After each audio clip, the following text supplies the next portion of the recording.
All right, let's do this. Welcome, ladies and gentlemen, back to another episode of the Yooper Farmer Cigar Garage Talks. We're in the garage because I'm kind of running multiple duties today.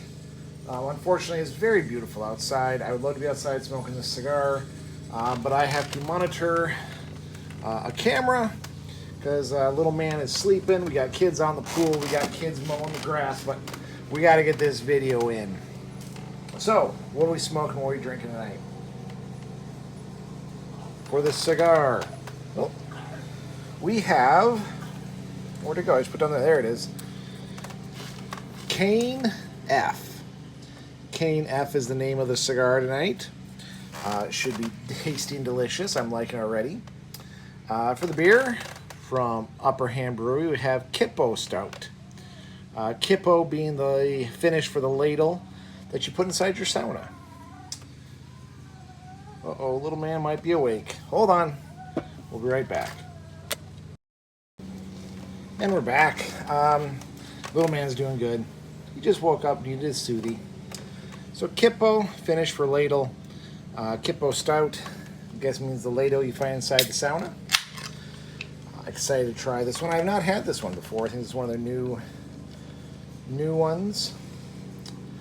You're just going to take my word for it. It's a very dark stout. Here's a pretty good head on it. I'm going with the metal cup because I'm going to be around the pool. I don't want to have a glass cup with this.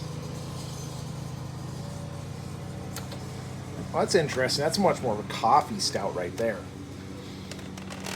Spoiler, I would not drink that one inside the pool or inside the sauna. If you want a good sauna stout, the Widowmaker. Widowmaker from KBIC, the Kuna Brewing Company. KBC Brewing Company. They have one of the best stouts for when you are in the sauna. Nice and smooth drinking, refreshing.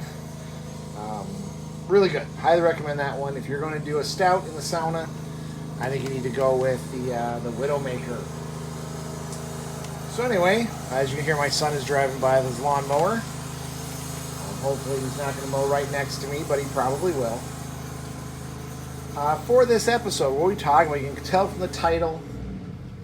Let's say you know you're in the UP when. Part 1. I'll probably forget the different parts. But anyway. What are we talking about today? We're talking about the phenomenon of shooting clubs. The UP is filled with shooting clubs. My dad was a member of one for many years. We had lots of activities and campouts of the shooting club, hunter safety, snowmobile safety, shooting classes, eat-outs, jamborees, barbecues, you name it. We would be involved in these while growing up. It's where I learned how to shoot. I've got a lot of practice at it. When I got a little bit older, probably around 10 years old, my dad kind of stopped going to the shooting club. We kind of fell out of membership there. But, I haven't been a part of a shooting club for quite a while. About 2-3 years ago, we decided to join up. And I took homeschooling mama with me to sign up for going to the shooting club. Now, for those of you who live in the UP, you may know where this story is going. You might be thinking, Yooper Farmer, there's shooting clubs everywhere. That's not just a UP thing. True story. What does make it a UP thing is that you'll go into these shooting clubs and you will find that there's a bar attached. These bars serve alcohol during shooting hours, and it's not uncommon to be invited in for a drink. Now, to be completely honest and fair, they are very strict that you cannot have a drink or be drinking before going shooting. They want you to go shooting and then come in, have a beer, have a mixer.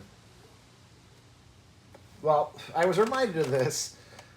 Fairy Dancer wanted to go shooting today. No problem. I decided I'd take her out. Some Sunday shooting range is just a beautiful time to be out. Weather, like I said, is awesome. I'd be out on the deck shooting this video. If it wasn't for, need to be in 3 different places at once. But what we did is we went out shooting, and the 100-yard rifle range was being used. We were shooting 22. I didn't really feel like going to the indoor range. Not as healthy to shoot in the indoor range as it is to shoot in the outdoor range. And honestly, being such a beautiful day, I did not want to be indoors. So we were kind of kicked back. We went in, we saw people were doing trap shooting, skeet shooting, 5-position, 4-position shooting. And Fairy Dancer had never seen that before, so she wanted to check it out. So we went and kind of introduced ourselves, asked the shooters if we could watch them shoot. Of course, none of them said no. They were all very happy to have some youngsters. Mind you, besides me, the next youngest person was in their 60s. Be out there shooting with them or watching them shoot. Now, of course, my daughter gets invited to take a shot. She did not. She didn't really want a shoulder. They only had 12 gauges. And I mean, she's 10 years old. And she's not a very big 10-year-old. She's on the lighter side, the smaller side of 10-year-olds. So she didn't want to take a shot. But it was kind of funny because, you know, we talked about it. They invited her out. They have a kids' night where they do it with 410s instead. So she was invited to actually come join. They have a free night. They'd be willing to teach her, which is just awesome. This is really what it's like to go to pretty much any shooting range, but especially here in the UP. Very kind people, very nice. They'll invite you to go out shooting. They'll give you rounds to fire off. They'll let you use their weapons. Just awesome, awesome time. But while talking to this member, actually a couple of members, said, you know what, we're kind of tired from shooting. We're going to go in, and I got to sit down. You know, my knees aren't what they used to be. Okay, no problem. Why don't you come on in? We got some mixers, some fresh mixers. We got a new shipment of beer in. You know, sit down, have a couple. You know, maybe your daughter can shoot some pool. We'll talk to you about other programs. I was tempted, but I told them, you know, I got to go take my daughter out shooting. We haven't gone yet. We're just waiting for the range to open up.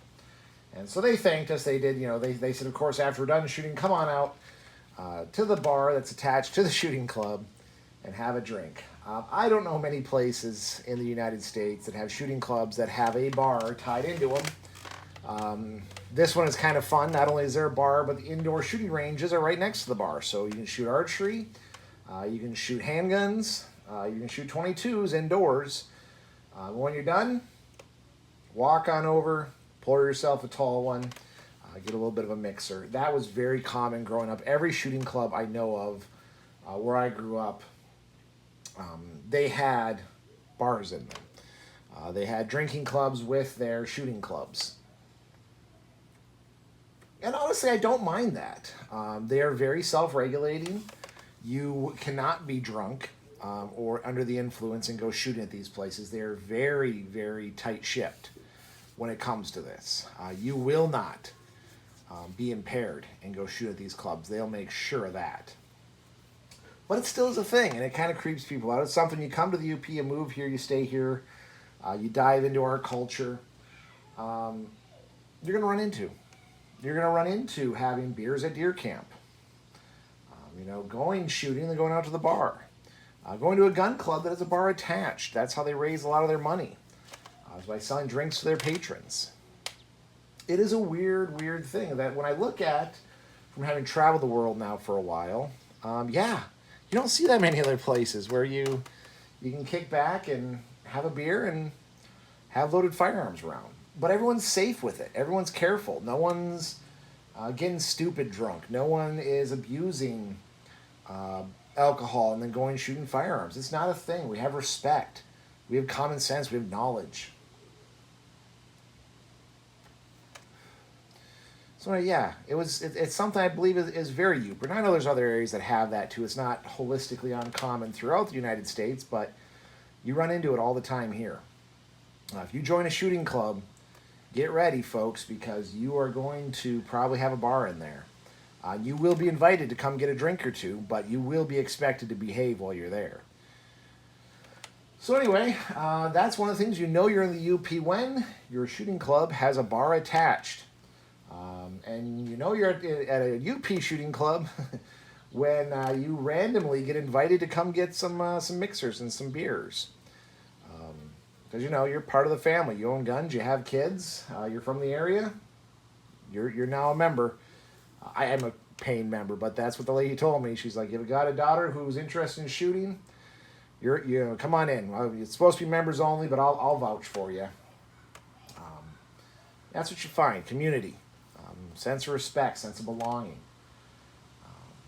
Yeah, we're losing that in the UP. Hopefully we can hang on to it. But for now, you know you're in the UP if your shooting club has a bar attached.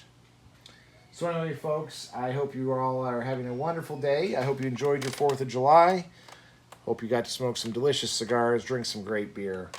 Stay safe out there. We'll see you on the next one.